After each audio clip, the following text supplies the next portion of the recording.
ஒரு அமைதியான கிராமத்தில் அப்துல் ரஹ்மான் என்ற மனிதர் தனது குடும்பத்துடன் வாழ்ந்து வந்தார். அவரது வீட்டிற்கு அருகில் ராமன் என்ற இந்து குடும்பம் குடியேறியது. வருக, நல்வரவு. நன்றியே. ஒரு நாள் இரவு அப்துல் ரஹ்மானின் மகன் ராமன் வீட்டை கவனித்தான். அப்பா, ராமன் எங்களுக்கு வேலை போயிடுச்சு. அவங்க பையன் ராஜ் வெளியே வரவே இல்ல. கவலைப்படாதே, நாம் உதவலாம். அயலான் பசித்திருக்கும் போது வயிறு நிறைந்து உறங்குபவன் உண்மையான முஸ்லிம் அல்ல. இன்றைய உணவில் பாதியை அவர்களுக்கு கொடுப்போம். அவர் உணவை எடுத்துக்கொண்டு ராமன் வீட்டிற்கு சென்றார். பல நாளாக பசித்திருந்த அந்த குடும்பம் மகிழ்ச்சியாக சாப்பிட்டார்கள்.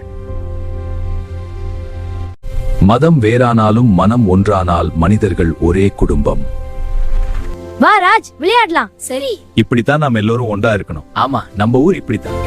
இந்த வீடியோ பிடிச்சிருந்தா சப்ஸ்கிரைப் பண்ணுங்க, லைக் பண்ணுங்க, ஷேர் பண்ணுங்க.